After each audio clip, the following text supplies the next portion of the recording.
Hello.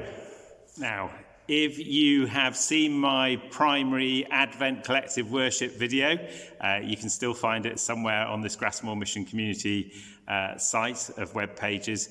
You will know that one of its themes was feet. That's why I started in a similar pose to the one that I used when you first saw me in that assembly video. But now I need to change my posture and show you my face.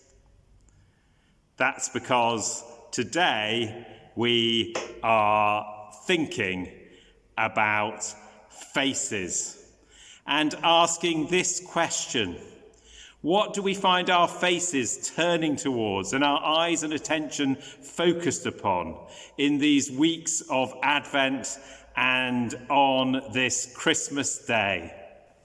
Now, John, in his Gospel in the Bible, talks of God's light being so strong that even the deepest darkness cannot overcome it.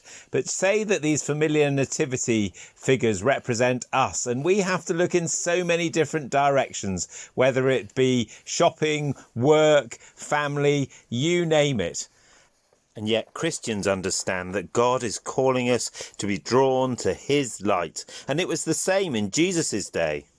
Then that light, which John tells us about, began to shine on the faces of certain people, preparing them to turn their faces towards Jesus and come to meet him. Mary found the light of the angel Gabriel shining on her face with a message from God asking if she would be willing to be Jesus' mum, and she said yes. Joseph saw the light of God shining out of the face of an angel in a dream and found the confidence to still become Mary's husband, even though their situation was so changed by Mary's pregnancy.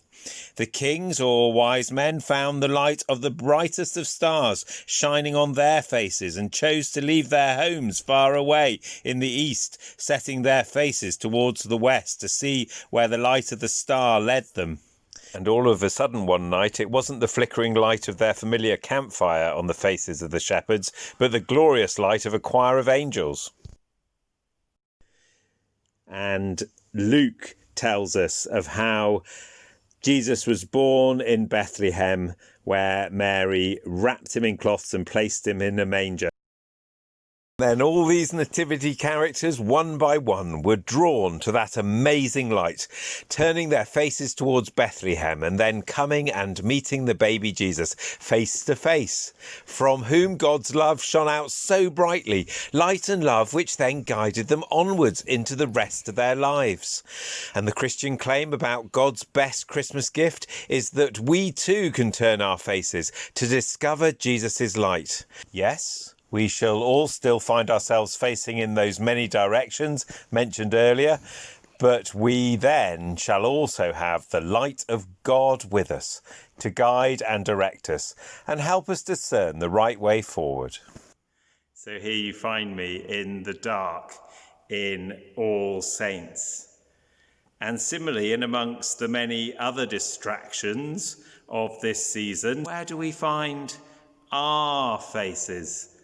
What are they turning towards, and what are our eyes and attention focused upon? Might we also turn our faces towards Jesus this Christmas? Jesus, the one who shines his light not only on our faces, but also into our hearts and our whole lives. Might you allow him to gift you with his glorious light this Christmas. Whatever your current circumstances, may the Lord bless you this Christmas, and may his face shine upon you. Amen.